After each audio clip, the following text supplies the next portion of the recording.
के आगे बीजेपी हो गई फेल, कांग्रेस की निकल गई हवा, अकेला ही पड़ा सब पर भारी, निर्दलीय लड़ा और गिरा दिया सबका विकेट। कौन है? राजस्थान का रविंद्र भाटी।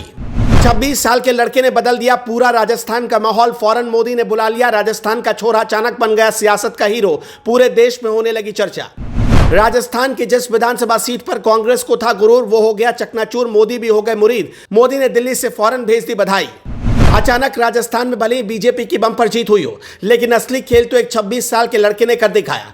ना मोदी लहर उसके सामने टिक पाई, ना गहलोत लहर चल पाई। उसके सामने किसी की लहर नहीं चली तो सिर्फ उसकी ही लहर। 26 साल के लड़के ने राजस्थान में बड़े बड़े नेताओं की हवा टाइट कर दी, कांग्रेस का गुमान भी चकनाचूर कर दिया और बीजेपी को खुलेआम चुनौती देकर सामने से हरा दिया। किसी को यकीन नहीं हो रहा था कि 26 साल का यह धुरंधर इतना बड़ा सिकंदर निकलेगा, लेकिन जैसे ही चुनाव के नतीजे सामने आए वैसे ही पूरा सीन पलट चुका था। शिव सीट के लोगों ने भी इस 26 साल के लड़के को भरपूर प्यार दिया और इतना प्यार दिया कि कांग्रेस का किला पल भर में ही जमींदोज हो गया। एक पुरानी कहावत है कि पूत के पांव पालने में ही दिख जाते हैं, और ये वही लड़का है जिसके पांव राजनीति में पड़े तो इसने बता दिया कि आने वाले फ्यूचर का बहुत बड़ा नेता है। ये उम्मीदवार राजस्थान का है और विधानसभा चुनाव निर्दलीय लड़ रहा था।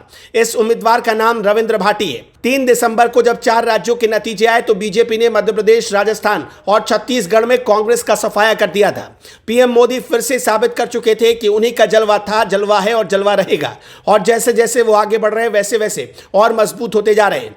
3 राज्यों के इन विधानसभा परिणामों को देखकर हर कोई यही कह रहा था कि 2024 में मोदी की हैट्रिक तय हो गई। लेकिन इस बीच जब बीजेपी की जीत का शोर है तो राजस्थान के बाड़मेर जिले की शिव सीट से निर्दलीय विधायक बने रविंद्र भाटी की चर्चा हर किसी की जुबान पर है। रविंद्र भाटी के हौसले और जज्बे से अच्छे नेताओं की हवा खराब हो गई। रविंद्र भाटी छात्र नेता रहे। साल 2019 से 2022 तक जोधपुर की जय नारायण व्यास यूनिवर्सिटी के छात्र संघ अध्यक्ष रहे। तब रविंद्र भाटी का कार्यकाल 2 साल का हुआ था, क्योंकि उस वक्त कोविड का दौर चल रहा था। रविंद्र भाटी इसके बाद शिव विधानसभा सीट से सेब के चुनाव चिन्ह पर मैदान में उतरे और वहां की पब्लिक ने उन्हें हाथों हाथ लिया। रविंद्र भाटी ने 28 अक्टूबर 2023 को बीजेपी ज्वाइन किया था, लेकिन सिर्फ 11 दिन बाद ही वो बागी हो गए। जब बीजेपी ने उन्हें टिकट नहीं दिया तब सेब के चुनाव चिन्ह पर वो चुनाव मैदान में उतरे थे। शिव विधानसभा से बीजेपी के स्वरूप सिंह खारा, कांग्रेस के अमीन खान और निर्दलीय फतेह खान जैसे दिग्गज चुनाव लड़ रहे थे। इसके अलावा आरएलपी ने जालम सिंह को चुनाव मैदान में उतारा था, लेकिन सबके सब बुरी तरह फेल रहे। साल 2018 में कांग्रेस के टिकट पर अमीन खान यहां से विधानसभा पहुंचे। चुनाव प्रचार के दौरान रविंद्र भाटी के काफी सारे वीडियो सोशल मीडिया पर वायरल हुए।